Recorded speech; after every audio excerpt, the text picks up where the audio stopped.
Hi, Michelle.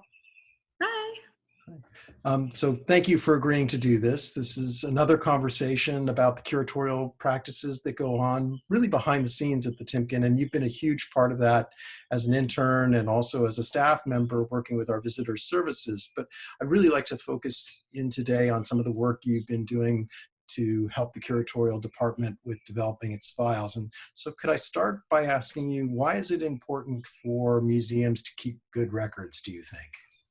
Yeah, well, first of all, thank you for having me as part of the Curatorial Corner. I feel very honored to be here. And for the curatorial records, I think it's very important to keep organized files for any aspect of the museum, but especially for information regarding the paintings.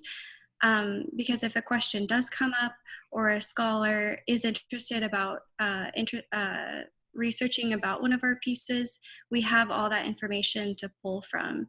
And there's so much information in these records about the artist, the subject, the physical painting itself, that if it's not organized, it's extremely difficult to locate the document that you're looking for. It's true. I remember my very first job working in a museum was at the Fine Arts Museums of San Francisco, and I did exactly what you're doing, which was take these existing files, bring them to good state of order so that other people could use them, and then also fill in the gaps where there were gaps. And actually at the Timken, there've been a lot of gaps, right? You've Yeah, quite a few, but that's what makes it interesting. Yeah. Could you talk a little bit about the work you've been doing on our painting by David, the Cooper Penrose portrait, and first how you found that file and if you've discovered anything interesting as you've made your way through it? Yeah, um, my favorite part about researching this particular um, painting's history is the fact that initially David wasn't actually interested in painting Cooper Penrose's portrait, which I found the most fascinating um, because you have David, who's this huge painter in Europe, not just France, but in Europe entirely. And he's painting kings, emperors, political activists. And then you have Mr. Penrose, who's an Irish Quaker. And he's very wealthy and probably quite well known in Cork in Ireland. But outside of Cork, he's probably not terribly well known. So when he approached this celebrity painter, David didn't really see it as an appealing business offer, but he eventually did agree to paint his portrait. And my favorite piece of information that I came across was David's wife's response to this request. And she said, "Do you think my husband paints by the yard?" Which I thought was kind of funny because really you have this artist he's so well known, and his paintings were extremely valuable at the time. And I think it's kind of an honor for Mr. Penrose to have his portrait painted by him.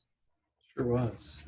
It's interesting because I know that you have some really good French language skills. So some of the research you've been doing is along the lines of what you said, where you're reading the letters between the patron and the artist and providing updated translations so that somebody who doesn't have those skills could consult those files. Anything about the painting and since it came to San Diego that you found really surprising?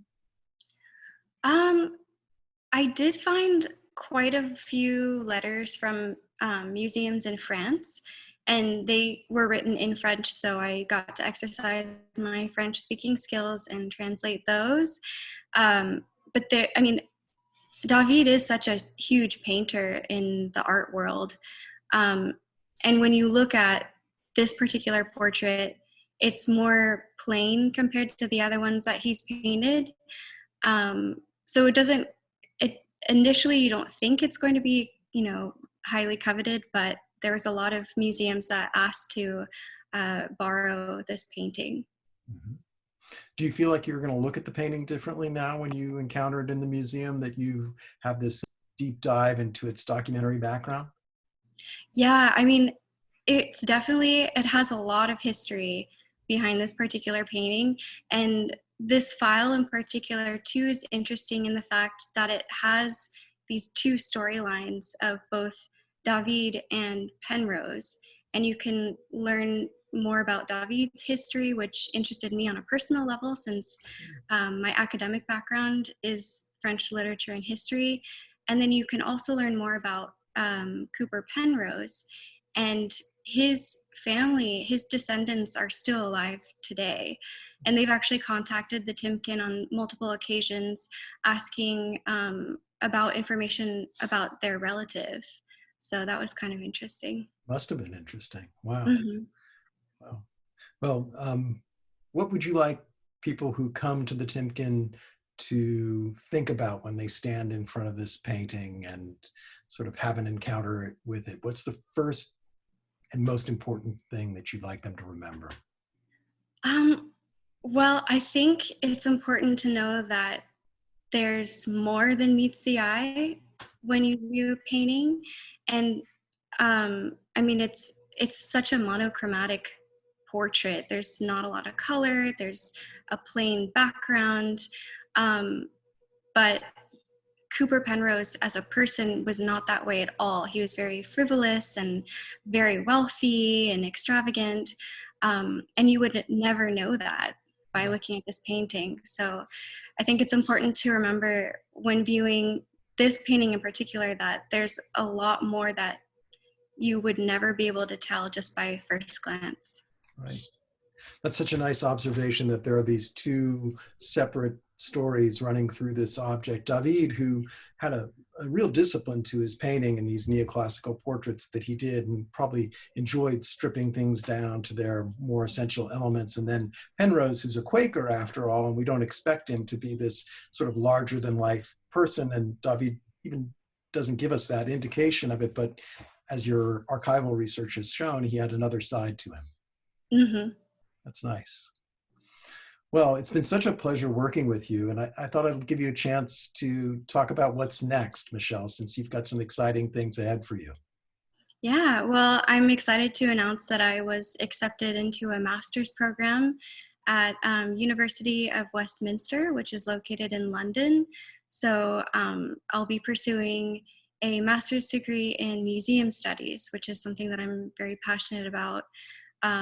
The Timken has taught me so many different things from all their different departments. So I feel like I can really go into it with a good background and a lot of information under my belt.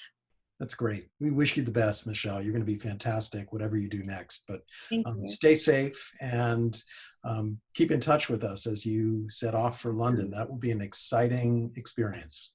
Yes, definitely. I'm Thanks very a lot. excited. Thank you.